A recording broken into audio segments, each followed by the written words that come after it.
이 시간에 아버지 주의 말씀을 듣게 하심에 감사드립니다. 성령 하나님이여, 이 시간에 주의 백성들에게 말씀하여 주시옵소서. 하나님이 뽑으신 사람들입니다. 주님이 아버지 피로 값주고 산 영혼들입니다. 아버지 살아있는 말씀을 주십시오. 생명의 말씀을 주시옵소서. 주의 말씀 때문에 우리의 영혼이 아버지 우리 영혼 가운데 하나님의 지식의 빛이 임하게 도와주시고, 주의 말씀으로 말미암아서 우리의 영혼이 힘을 얻는 시간 되게 도와주시고, 주의 말씀으로 말미암아서 우리의 삶 가운데에 하나님의 은혜가 부어지는 시간 되게 도와주시옵소서. 주님을 기대합니다. 하나님을 바라봅니다. 주님께서 많이 나타나 주시고 주님께서 많이 말씀하여 주시옵소서.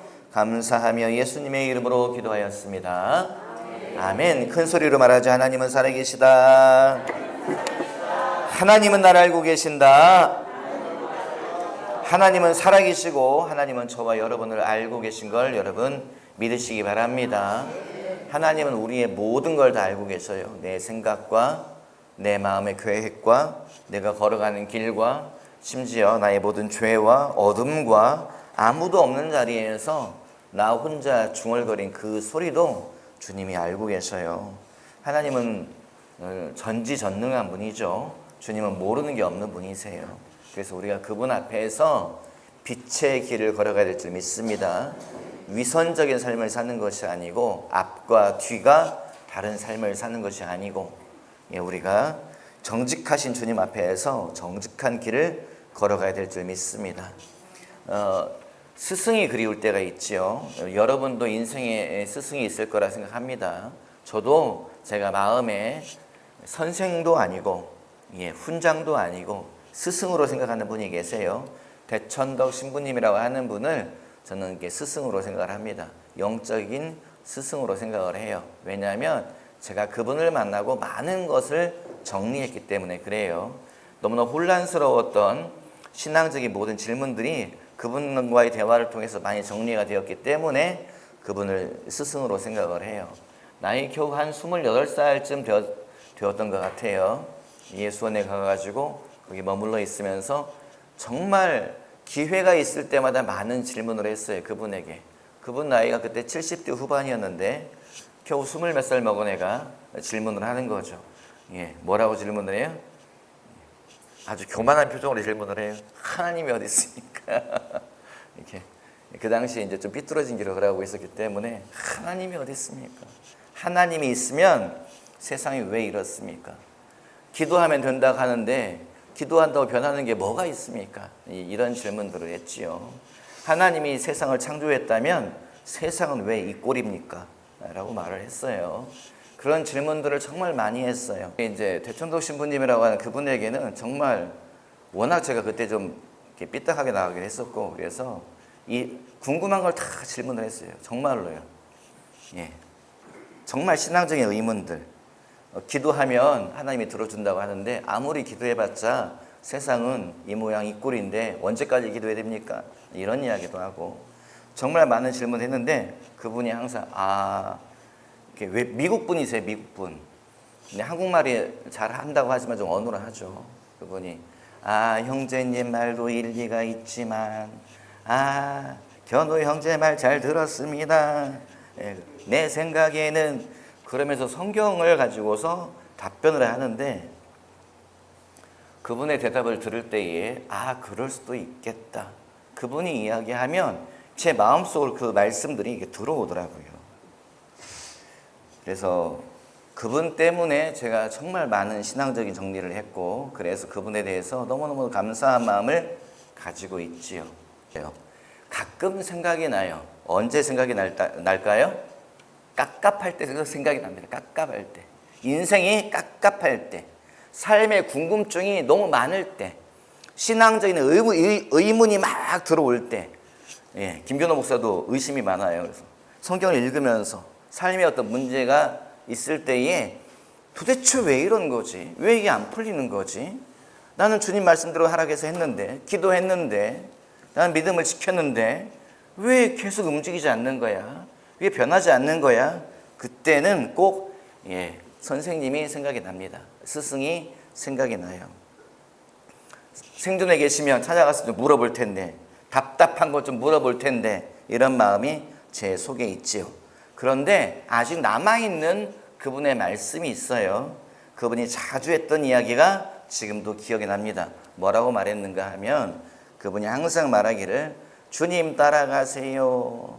예수 따라가세요. 나도 예수 제자입니다. 그 말이 지금도 기억에 나요. 주님 따라가세요. 나도 예수 제자입니다. 그분의 스승이 누구라고요? 예수님이라고 하는 거지요. 우리의 스승이 누구라고요? 예수님이라고 하는 거지요. 그 말씀이 지금도 귀에 쟁쟁쟁 거립니다. 주님 따라가세요. 나도 예수 제자입니다. 여러분, 그러면 성령은 누구지요? 성령은 누구예요? 예수님은 우리가 알지요. 하나님 아버지는 우리가 알지요.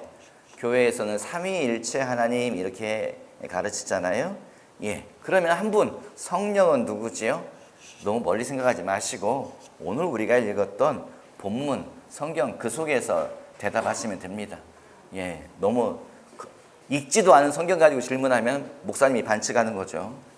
오늘 우리가 읽었던 성경을 통해서 거기에 뭐라고 되어 있지요? 성령은 뭐라고 되어 있어요? 첫 번째 그분의 이름을 뭐라고 말하고 있지요? 보혜사라고 되어 있어요. 이 말은 쓴다 안 쓴다? 한국에서 쓴다 안 쓴다? 안 쓰는 말이에요. 어디에서만 써요? 교회에서만 쓰는 말이에요. 성경에서만 딱 한 번 나오는 말이에요. 저기 시청 가가지고 보혜사란 말 써보세요. 아무도 못 알아들어요. 식당 가가지고 보혜사란 말 써. 아무도 못 알아들어요. 카페 가가지고 아무도 못 알아듣는 말이 보혜사예요. 옛날에 썼던 한문으로 썼던 말이에요. 은혜로운 돕는 자 이런 의미라고 생각하시면 됩니다. 원어는 파라클레토스라고 되어 있어요. 성령이라고 주님이 말씀하시다가 갑자기 보혜사라고 말씀하세요. 파라클레토스라고 말을 하는데 이 단어는 여러 가지 의미를 가지고 있어요. 뭐뭐 가지고 있다겠죠? 기억나시는 분 계세요? 보혜사라고 하는 말의 의미는 돕는 사람, 돕는 자, 상담자, 위로자, 대변자, 변호인 이런 의미를 가지고 있어요. 이 모든 의미가 뭐예요? 나를 도와주는 자라는 의미인 거죠. 성령은 뭐 하는 분이다? 나를 돕는 분이다. 그런데 나를 어떻게 돕는다? 우리가 읽었던 본문 가운데에서 뭐라고 말하고 있나요? 그는 우리를 가르친다라고 되어 있어요. 성령이 우리 안에 오시면 성령은 우리를 가르쳐 줍니다. 뭘 가르쳐 줄까요? 모든 걸 가르쳐 줘요. 내가 궁금한 모든 거, 내가 질문하는 모든 거, 그거를 성령께서 나에게 대답하여 주신다. 믿으시면 아멘. 큰 소리로 아멘. 우리 옆에 사람에게 말하죠. 성령은 가르쳐 주십니다. 반대쪽 보고 말하죠. 성령은 가르쳐 주십니다. 성령은 가르쳐 주시는 분이라는 거예요. 그런데 성령은 뭘 가르쳐 주나요? 우리가 읽은 성경에 뭐라고 되어 있어요? 보혜사가 너에게 임하시면 너희를 가르칠 것이요. 또 뭐라고 되어 있습니까? 요한복음 14장 26절에 내가 너희에게 말한 모든 것을 생각나게 하실 것이다.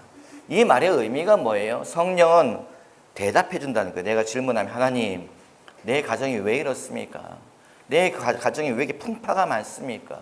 어려움이 많습니까? 질고가 많습니까? 주님, 다른 집은 평탄하게 살아가는데 다른 집은 아무 문제 없는데 왜 내 가정은 이렇습니까? 라고 질문을 하면 주님은 우리에게 말씀한다는 거예요. 기도의 자리에서 내면에 말씀하신다는 거예요. 때때는 환상이 보이기도 하죠. 때때는 음성이 들리기도 하지만 그런 것은 아주 좀 예외적인 일이고요. 그런 은사적인 사건들은 자주 일어나지는 않고요. 성령은 주로 우리에게 어떻게 말씀하신다? 우리 마음에 말씀하신다. 기도의 자리에 앉아 있으면 주님이 말씀하신다는 거예요. 하나님, 내 가정이 왜 이렇습니까? 라고 하면 주님, 내 가정에 질고가 왜 많습니까? 왜 내 가정이 이렇게 재정적인 어려움에 처해야 됩니까? 라고 질문하면 성령은 우리 속에 뭐라고 말씀하세요? 성령은 뭐라고 말씀하세요? 가르친다고 했잖아요. 기도의 자리에 앉아 있으면 뭐라고 말씀하세요? 여러분 다 경험 있죠? 기도한 경험 있죠? 하나님, 왜 이렇습니까? 왜 이렇습니까? 질문하면 음성이 확 지나가잖아요. 뭐라 그래요? 주님이 뭐라고 말?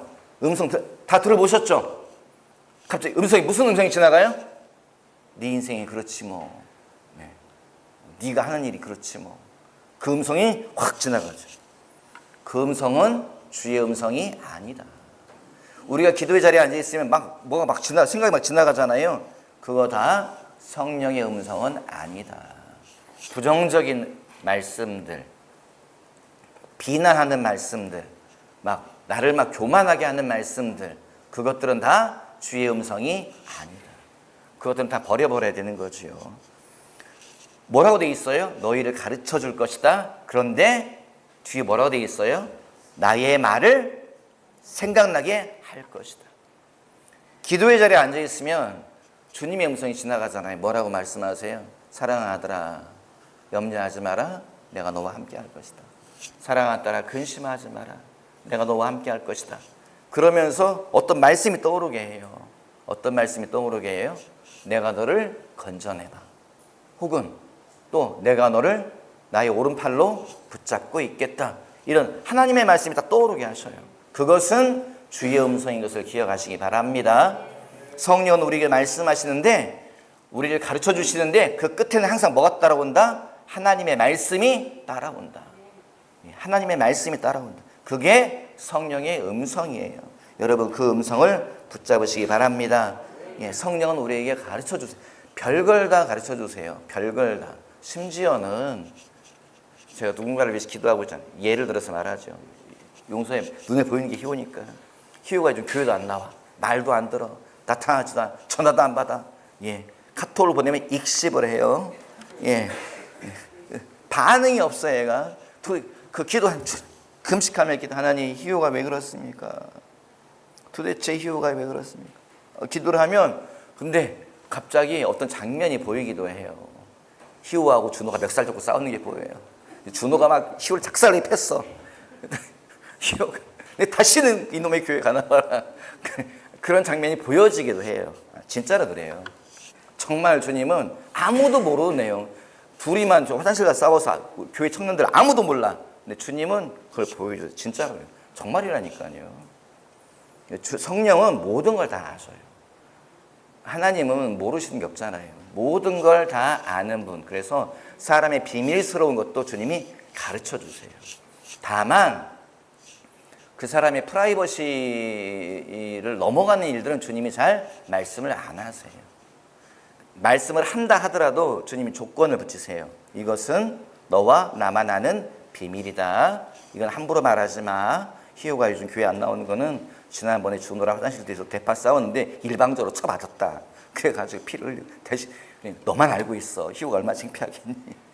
주님은 조건을 다셔요. 주님은 사람의 어떤 그 죄의 문제라든가 이 사람의 죄가 드러나거나 이 사람의 감추인 것이 드러나면 이 사람이 너무 큰 모욕을 당하거나 수치를 당하겠다. 그런 것들은 주님이 단서를 주세요.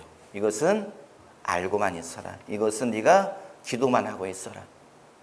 떠들고 다니면 안 된다. 주님이 조건을 달아요. 주님은 그런 분인 걸 여러분 기억하시기 바랍니다. 그런데 악한 영은 뭐예요? 떠벌리고 다녀요. 악한 영은. 악한 영은 떠벌리고 다녀요. 그 점집에 가거나 무당집에 가면 진짜 신받은 악령이죠. 신받은 무당들은 뭐라고 말해요? 네가 지난번에 이러는 죄졌구나. 그러니까 그러지. 아무도 모르는데 나만 알고 있는 죄를 딱 까벌려요. 그럼 아이쿠 이 사람 다 아네. 그래가지고 벌벌벌 떨지요. 악한 영은 사람의 죄와 허물과 약함을 다 까발리는 자예요. 주님은 절대 그렇지 않아요. 주님은 항상 덮어주는 분이세요. 성경이 뭐라고 말하고 있나요? 사랑은 허다한 죄를 까발린다, 덮는다, 덮는다. 하나님은 뭐다? 사랑이시다. 하나님은 사랑이시다. 성경은 분명히 그렇게 말하고 있어요. 주님은 우리에게, 성령은 우리에게 가르쳐 주시는데 항상 그 뒤에 뭐가 따라온다? 하나님의 말씀이 따라온다. 하나님의 말씀을 통해서 깨닫게 하시고 하나님의 말씀을 통해서 응답을 받게 하시고 하나님이 그 말씀을 우리에게 붙잡으라고 말씀하세요. 아들아, 이 말씀을 붙잡아라. 네 걱정을 붙잡지 말고, 네 두려움을 붙잡지 말고, 네 근심을 붙잡지 말고, 사람들이 너에게 쏟아부었던 그 비난을 붙잡지 말고 내가 너에게 준 이 말씀을 붙잡아라. 주님 우리에게 이 말씀을 붙잡아라. 여러분 하나님이 주시는 그 음성 붙잡으시기 바랍니다. 아들아 내가 너와 함께하리라. 딸아 내가 너를 떠나지 아니하리라. 이 음성을 붙잡는 저와 여러분 되시기를 주님의 이름으로 당부드립니다. 아멘. 또 성경에 뭐라고 말하고 있습니까? 요한일서 2장 27절에 뭐라고 말하고 있어요? 기름 부음이 너에게 임하시면, 여기에서 말하는 기름 부음은 성령이다 이렇게 이해하시면 돼요. 성령이 너에게 임하시면 뭐라고 말하고 있어요? 너희가 따로 배울 필요가 없다라고 말하고 있어요. 뭐에 대해서 말하고 있는 겁니까? 영적인 것에 대해서 말하고 있는 거지요. 너희가 따로 누군가를 쫓아다니면서 배울 필요가 없고, 너희 안에 있는 기름 부음이, 너희 안에 있는 성령께서 너희를 가르칠 것이다 이렇게 말하고 있어요. 여기도 역시 뭐라고 말하고 있어요? 성령은 뭐 하는 분이다? 가르치는 분이다. 우리 안에 머물러 계신 성령은 우리에게 계속 말씀하세요. 그분의 음성에 귀를 기울이면 소리가 들리는 것을 여러분 믿으시기 바랍니다. 아멘. 근데 그 뒤에 뭐라고 되어 있어요? 그분의 가르침은 뭐라고 되어 있는가 하면 요한일서 2장 27절에 그분의 가르침은 참되고 거짓이 없다라고 말하고 있어요. 성령께서 우리에게 말씀하시는 그 내용들은 뭐냐? 참되고 거짓이 없다는 거지요. 사람들은 가끔 우리를 속이잖아요. 사람들은 세상사가 자본주의 세상에서는 다 이익을 따라 움직이잖아요. 그래서 어떤 때는 우리에게 과장되게 말하기도 하고, 어떤 때는 나쁜 사람들은 속이기도 하고 막 그러기도 하잖아요. 하지만 성령은 뭐 하신다? 참되고 거짓이 없다. 그분의 입에서 나오는 말은 악의가 전혀 없다. 여러분 그분의 음성을 구하시기 바랍니다. 그분의 조언을 구하시기 바랍니다. 악한 영들은 어떻게 말하지요? 악한 영들은 뭐라고 말해요? 그들은 진실과 거짓을 섞어서 말해요. 성경에 보면 에덴 동산에서 뱀이 뭐라고 말을 해요? 야, 저기 뭐야, 저 먹어봐. 네 저걸 먹으면 뭐 한다는 거예요? 네가 하나님처럼 될 것이다. 그리고 뭘 가지고 자꾸 속살거리죠? 하나님의 말씀을 가지고 자꾸 속살거려요. 악한 영은 진실과 거짓을 섞어서 막 말을 해요. 네가 지혜롭게 될 거야, 하나님처럼 될 거야, 막 그래요. 그런데 한 개는 맞고 두 개는 틀려요. 악한 영은 항상 섞어서 말을 해요. 그 죽기 사역을 할 때도 보면은 악한 영들은 이렇게 가끔 그 사람 속에 들어가 있는 뭐 점치는 영이나 아니 무슨 영이 됐든지 간에 그 영들은 막 잘난 체를 하잖아요. 너 이것도 모르지, 너 저것도 모르지, 그래 막 잘난 체를 해요. 그럼 딱 들어보면요 아는 이야기. 희우야 미안하다. 네가 내 눈앞에 있네. 예, 저기 뭐야 갑자기 괜찮지 아들아? 너희 허락을 구하노라. 예. 갑자기 저기 뭐야 이제 희우 친구에 대해서 뭐 축교를 하고 있다 그래요. 갑자기 이 영이 희우에 대해서 말을 해요. 희우는 말이야, 걔는 말이지. 지금 회사를 다니고 있는데 말이지. 얘가 악한 영이 희우가 회사를 다니는 거 알고 있네. 희우의 상황들을 알아요. 그러면서 갑자기 엉뚱한 말을 해요. 뭐라고 말하냐면은 걔는 너를 미워해. 걔하고 준호랑 둘이 앉아가지고 김변호 목사를 막 씹었어. 이런 얘기를 해요. 앞부분을 분명히 얘가 진실을 말했어요. 희호가 어디 사는지도 알아. 무슨 회사를 다니는지도 알아. 별 얘기를 다 해요. 뒷부분은 뭐예요? 앞부분을 들었으니까 뒷부분에 저것들이 감히 김예스겔 목사님을 씹었다니, 이것도 나쁜 놈, 세상에 믿을 제자 아무도 없다더니 나쁜 놈의 새끼들. 제가 그런 생각을 하잖아요. 이게 뭐냐면 악한 영은 진실과 거짓을 막 섞어서 말을 해요. 그래서 성경에서 뭐라고 말하고 있습니까? 악한 영에 대한 표현 중에 하나가 무슨 영? 미혹의 영 이렇게 말을 해요. 사람을 헷갈리게 해요. 사람이 처음에는 악한 영이 말하니까 안 듣다가 나중에 맞는 것 같은데 점점 귀를 기울여요. 그게 악한 영의 가장 기본적인 전략 중에 하나입니다. 그래서 우리는 악한 영의 말에 귀를 기울이면 된다 안 된다? 안 된다. 주님은 어떻게 하죠? 예수님은 악한 영이 막 말하면 어떻게 하시죠? 더 해봐. 그래? 그런 일이 있었니? 이런 잡것들 막 그랬나요? 주님이 뭐라고 말씀하세요? 악한 영이 말을 하기 시작하면 주님은 단호하세요. 칼같이 잘라내세요. 예, 우리식으로 표현하면 뭐라고 말씀하세요? 닥치고 이 사람에게서 나가라. 옛날 성경에 뭐라고 되어 있죠? 잠잠하고 이 사람에게서 떠나가라. 주님은 악한 영의 말에 절대 귀를 기울이지 않아요. 대화하지도 않아요. 딱 한 번 대화를 하셔요. 언제요? 우리 알죠? 군대 귀신 들린 자. 안 나가요, 이 영이. 그러니까 주님이 묻잖아요. 야, 너 도대체 누구냐? 주님이 물으니까 악한 영이 뭐라고 말을 해요? 나는 내 이름은 군대니이다 라고 말을 해요. 그래? 그러면 자기 잘 떠벌리잖아요. 세상에 예수님 앞에 떠벌려요. 막 악한 영이. 내 이름은 군대인데, 내 이름은 그 헬라어로는 레기온인데, 이는 우리가 숫자가 많은 까닭입니다 라고 말해요. 레기온이라고 하는 것은 군대 갔다 오신 남자분들 아시겠지만 한 연대 단위 정도 숫자가 되는 그 숫자를 레기온이라고 말을 해요. 내 이름은 레기온이요. 나는 숫자가 많아요. 우리 함부로 대하지 마요. 이렇게 세상에 떠벌리잖아요. 딱 한 번 그때 하죠. 그런데도 결국에 주님이 어떻게 하셔요? 나가라 하니까 그들이 나갔다. 돼지떼 속으로 들어갔다. 그래서 돼지떼가 다 몰살당했다 성경에서 말하고 있습니다. 여러분, 악한 영의 말에 귀를 기울이지 마십시오. 우리가 기도의 자리에 앉아 있으면 악한 영이 속살거려요.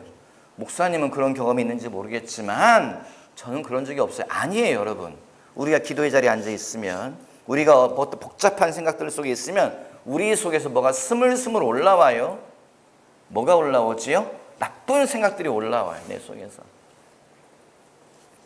준호를 아무도 없을 때 쫓아가서 패버릴까? 걔네 집 비밀번호를 내가 알아낼까? 속에서 뭐가 스물스물 올라와요. 나쁜 생각들, 나쁜 계획들, 이게 올라와요. 그게 누가 주는 생각인가 하면 악한 영이 주는 생각인 걸 기억하시기 바라요. 목사님, 그건 내 생각 아니겠습니까? 처음에 시작은 내 생각이지요.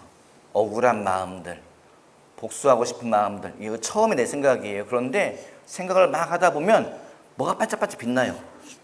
뭐가 빛날까요? 나쁜 계획들이 갑자기 총기 있게 막 떠올라. 이렇게 복수할까? 저렇게 복수할까? 이렇게 걔네 집 비밀번호 이렇게 알아낼 수 있을까? 갑자기 막 지혜로운 생각이, 악한 계획에 대한 지혜로운 생각이 막 떠오르기 시작해요. 그건 누가 넣어주는 것이다? 악한 영이 막 넣어주는 거예요. 그리고 악한 영은 항상 진실을 말하지 않는다. 그들은 사람을 미혹하기 위해서 거짓과 진실을 섞어서 말하는 자이다. 성령은 뭐 하는 분이다? 오직 참되고 거짓이 없는 분이다. 여러분, 그래서 성령의 음성에 귀를 기울이시기 바랍니다. 사람의 말에 자꾸 귀를 기울이기 시작하면 어느 순간 우리가 무너질 때가 있어요. 그 사람 때문에 내가 쓰러질 때가 있어요. 악한 영의 말에 계속 귀를 기울이면 결국 우리 인생은 파탄나버리고 맙니다. 그러므로 성령의 음성에만 귀를 기울이시기를 주님의 이름으로 당부드립니다. 옆 사람이 말하죠. 성령의 음성에만 귀를 기울입시다.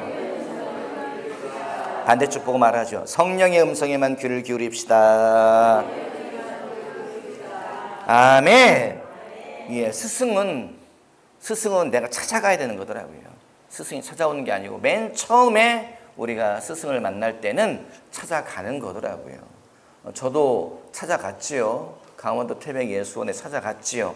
그분을 만나러 간 건 아니었는데 하나님이 있으면 내가 한번 만나봐야지, 그런 생각을 가지고 찾아갔는데 거기에서 대천도 신부님을 만나게 되었고, 그분 때문에 많은 것들을 정리하고 하나님에 대해서 깊이 알게 되었고, 그리고 거기에서도 하나님을 강렬하게 만나는 그런 시간들이 있었습니다. 여러분, 인생의 스승이 누구라고요? 성령이시다라고 말하고 있네요. 성령께서 우리 속에서 가르쳐 주신다, 생각나게 하신다, 계속 우리의 위로자가 되신다, 보호자가 되신다, 계속 말하고 있어요. 그러면 어떻게 해야 돼요? 찾아가야 됩니다. 우리가 찾아가야 돼요. 성령을 찾아가야 돼요. 그분을 만나야 되는 거죠. 베드로가 뭐라고 말하고 있어요? 오늘 우리가 읽은 본문 가운데에 너희가 어떻게 하면 성령을 만날 것이다? 회개하고 너희가 세례를 받으면 성령이 너희에게 임할 것이다. 여러분, 인생의 스승이 되는 성령을 모시는 게 어렵지 않습니다. 그분 만나는 게 어렵지 않아요. 뭐 하면 된다? 회개하면 돼요. 난 성령의 음성이 안 들리던데, 난 기도해도 아무 뭐가 없던데. 여러분, 회개하세요. 내 속에 쌓여있는 모든 죄를 티끌만한 거라도 다 끄집어내십시오. 주님 앞에서 진실로 회개하세요. 진실로 쏟아내세요. 땅을 치며 통곡하면서 회개하셔요. 그게 진짜 회개라고 저는 믿습니다. 똑같은 얘기들을 많은 사역자들이 하시더라고요. 교회 처음 예수 믿고 나서 교회 와가지고 기도하는데 목사님들이 설교할 때마다 회개하세요, 회개하세요. 그럴 때마다 마음이 뭐가 와요? 감동이 밀려오고, 마음이 뭐가 와요? 내가 회개해야지. 이런 생각이 들어오는 게 아니라, 회개하세요, 회개하세요 할 때마다, 아니 내가 무슨 죄를 졌다고 맨날 나한테 회개하라고 그래. 목사님 그렇게 깨끗해? 우리 교인들 안 그럴 줄 믿습니다. 그런 생각이 들었다, 반감이 자꾸 들었다는 거예요. 그런데 이분도 정말 예수 믿은 지 얼마 안 됐지만 기도하려고 하고 기도의 자리에 앉아 있는데 주님이 자기 죄를 보여주는 것을 경험했다는 거예요. 이제 많은 사람들이 많은 경험들이 있지만 그분의 경험에는 사진처럼 보여주는 게 하나님에게 하나씩 탁 보여주는데 이게 탁 떠가지고 그냥 안 지워진다는 거예요. 근데 마음에 알겠더래요. 뭘 알아요? 이 죄를 회개하라는 뜻이구나. 그걸 기도한 하나님 내 죄를 용서. 정말 통곡하며 기도했대요. 통곡하며 기도하면 이게 뭐예요? 다 사라지면 얼마나 좋겠어요. 이게 다음 장면으로 탁 넘어간다. 이 죄는 탁 사라지고 그 다음 장면으로 탁 넘어가요. 그래요, 막. 그럼 또 뭐예요? 가슴을 치며 통곡하며 기도했다. 그러면 또 그 다음 장면. 몇 날 며칠을 주님이 보여주는데 자기가 그렇게 죄가 많은 걸 처음 알았다고 그분이 얘기하는 것을 들었어요. 여러분, 우리 속에는 죄가 많습니다. 우리 옆 사람 한번 보세요. 옆 사람 한번 보세요. 좀 보세요. 옆 사람. 이 사람은 죄가 있게 생겼나 없게 생겼나 한번 보셔요. 쑥스러운가요? 저를 보세요. 여러분, 저를 보세요. 김견호 목사님은 죄가 있게 생겼어요? 없게 생겼어요? 대답 잘하세요. 우리 뒤에는 다 죄밖에 없지요. 우리가 의의 길을 걸어가고 좁은 길을 걸어가고 빛의 길을 걸어간다 하지만 우리 뒤에는 우리의 허물과 죄가 너무 많이 떨어져 있지요. 여러분, 그거 좀 덮어주시기 바랍니다. 김견호 목사의 잘못과 실수와 허물이 많은 것도 여러분 좀 덮어주시길 바랍니다. 사랑은 허다한 죄를 덮는다라고 말하고 있지요. 우리는 서로가 서로의 죄를 다 덮어줘야 될 줄 믿습니다. 그 죄를 보고 모른 채라 그런 의미가 아니고요. 죄를 덮어준다고 하는 것은 그 사람의 죄를 내가 목격했으면 그 사람에게 분명히 조언을 해야 되지요. 그리고 그 사람의 죄 때문에 내가 안타까워하면서 주님 앞에서 중보 기도해야 되는 거지요. 그게 진짜 허물을 덮어주는 것을 여러분 기억하시기 바랍니다. 여러분, 우리가 회개할 때에 성령이 우리에게 오신다라고 말하고 있습니다. 그리고 뭐 하면 돼요? 성령이 오시면 우리 속에서 새로운 일이 일어나는데, 성령이 너희에게 임하시면 주님이 뭐라고 말씀하세요? 그분은 너희에게 평강을 줄 것이다. 평안을 너희에게 줄 것이다 라고 말하고 있어요. 우리 속에 항상 염려가 있잖아요. 근심이 있잖아요. 두려움이 있잖아요. 번민이 있잖아요. 이거 어떡하지? 내 자식을 이거 어떡하지? 엇나가고 있는데 저걸 어떻게 하지? 내 힘으로는 통제가 안 되는데 저 어떻게 해? 염려와 근심과 불안이 막 있잖아요. 내 사업 때문에 막 근심하잖아요. 간당간당해가지고 언제 무너질지 모르는데 여러 가지 우리가 막 염려와 근심과 두려움이 있잖아요. 그런데 성령이 우리에게 오시면 무슨 일이 생긴다? 갑자기 마음이 평안해진다. 내 모든 문제는 어떻게 됐어요? 한꺼번에 다 날아가 버렸다. 하나님이 다 한꺼번에 해결해 버렸다. 이러면 제일 좋겠지만 첫 번째 우리가 경험하는 것은 모든 환경과 상황과 문제는 그대로 있어요. 돈 문제 그대로 있고, 사업 문제 그대로 있고, 재정 문제, 자녀 문제, 남편, 아내, 모든 문제가 다 살아있는데, 그런데 마음에 이상하게 뭐가 찾아와요? 평안이 찾아와요. 하나님이 도와주실 거야. 이걸 넘어가게 될 거야. 하나님이 나에게 좋은 날을 줄 거야. 이러한 마음의 확신이 오면서 마음에 평안이 찾아오는 것을 여러분 기억하시기 바랍니다. 염려와 근심과 두려움은 누가 갖다 주는 것이다? 원수, 마귀가 갖다 주는 것이지요. 여러분, 하나님의 평안을 붙잡으시기 바랍니다. 이제 너무 오래된 이야기여서 쑥스럽긴 하지만 군대 얘기 한 번만 더 하겠습니다. 군대에서 교회 간다고 너무너무 괴롭힘을 당했어요. 정말로. 많이 들어봤겠지만 정말 괴롭힘을 많이 당해가지고요. 밤에 잠을 안 재우고 막 별짓을 다 당했어요. 그런데 이제 어느 날도 교회를 가려고, 수요 예배를 가려고 했더니 저를 미워하는 그분이 그 표정도 막 살벌한 표정 있잖아요. 이렇게 말하면 여러분 실감을 오늘 못할 것 같아요. 살벌한 표정, 이게 아니고요. 살벌한 표정, 이렇게 살벌한 표정을 보면서, 야 김건우, 너 오늘도 교회 갈 거야? 저도 쫄았죠. 어떻게 대답을 해야 되나? 주님 어떻게 해봐야 됩니까? 가겠습니다 했더니 죽고 싶으면 갔다 와. 정말 눈에 살기가 보여요. 눈에 살기가. 진짜로요. 야, 저 사람이 오늘 날 죽이든지 내가 널 죽이든지 그러겠구나, 이런 생각이 들 정도로 정말 살기가 돌더라고요. 저도 말을 하는데 이게 말이 안 떨어지죠. 가겠습니다라고 얘기했죠. 그리고 나서 시간이 있어요. 저녁밥 먹고 교회 갈 때까지 시간이 있어요. 전 뭐 하겠어요? 기도하는 거죠. 하나님 살려주세요. 그러니까 오늘 교회를 안 가도 되지 않을까요? 주님, 1년 365일이고 그리고 수요 예배는 많은데 주님 오늘 하루만 안 가고 싶습니다. 주님께 기도를 하는 거죠. 어떻게 해야 됩니까? 근데 마음에 스쳐가는 생각은 예배에 빠지지 마라, 이런 생각이 지나가는 거예요. 예배에 안 빠지는 건 좋은데 갔다 오면 난 오늘 죽을 텐데요.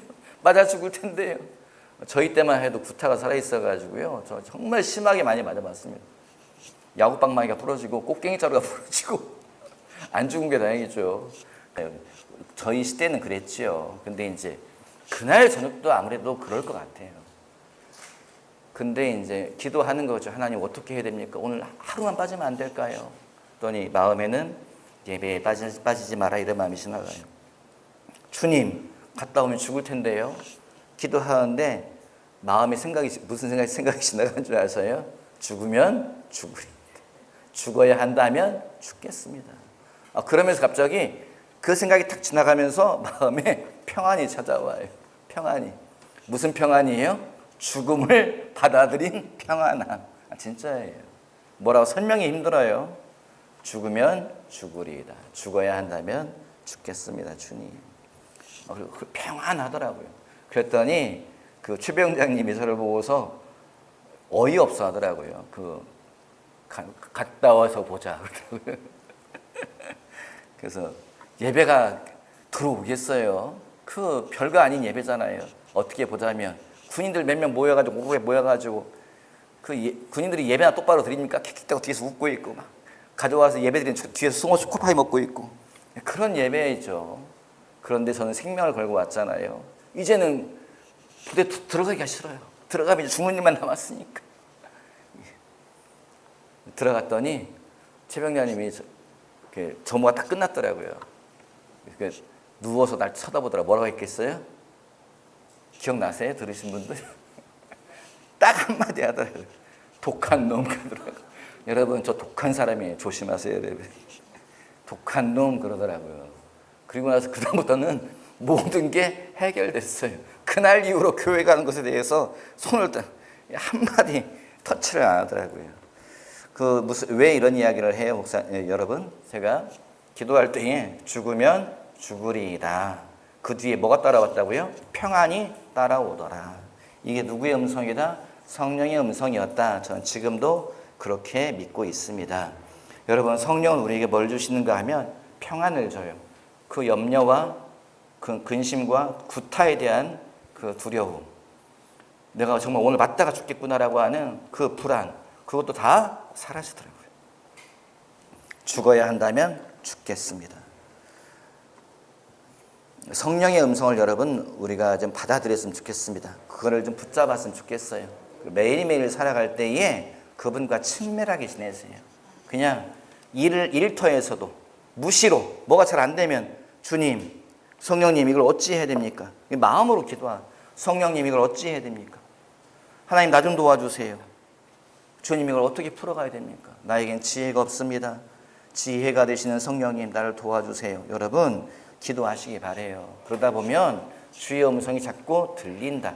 기적도 경험하게 된다. 그리고 뭐해요? 한 번 그 경험을 하게 되면 다음에 또 어려움이 생기면 우리가 뭐해요? 또 그분에게 묻게 되지요. 성령님 이거 어떻게 해야 될까요? 주님 이거 어떻게 해야 될까요? 그러면 뭐가 생겨요? 반복되잖아요. 성령님과의 대화가 친밀함이 반복되면 그게 뭐라고 말하죠? 우리가 습관이다 말하죠. 성령님과 동행하는 게 습관이 되는 거죠. 그분에게 기도하는 게 습관이 되는 거죠.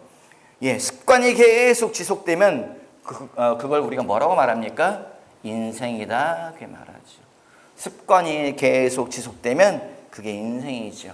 그렇게 살다가 우리 인생이 끝나면 사람들이 우리에 대해서 말할 겁니다. 저분은 성령님과 동행했던 사람이야. 저분은 에녹처럼 살았던 사람이야. 저분은 성령의 음성에 귀를 기울였던 사람이야. 여러분 그렇게 하나님의 음성을 들으시고 성령님과 동행하는 모든 분들 되시기를, 스승을 만나는 모든 분들 되시기를 주님의 이름으로 당부드립니다. 기도하죠. 살아계신 아버지 감사합니다. 주의 말씀을 함께 읽고 나누게 하시며 감사드립니다. 우리의 스승 되신 주님, 이곳에 아버지 성령을 갈구한 자들이 있습니까? 주님을 경험하기 원하는 자들이 있습니까? 찾아가 주시옵소서. 회개의 마음을 주시옵소서. 회개의 눈물을 주시옵소서. 강팍한 마음이 다 부서지게 도와주시고 주님 앞에서 낮아지게 하여 주시고 겸손한 가운데서 주님을 찾을 때에 만나 주시옵소서. 주의 음성을 들려주시옵소서. 성령의 음성을 들려주시옵소서. 주님께서 앞서가심으로 말미암아서 삶의 모든 문제들이 풀어지며 하나님을 경험하며 에녹처럼 주님과 동행하는 삶을 살게 하여 주시옵소서. 감사하며 축복하며 예수님의 이름으로 기도하였사옵나이다. 아멘.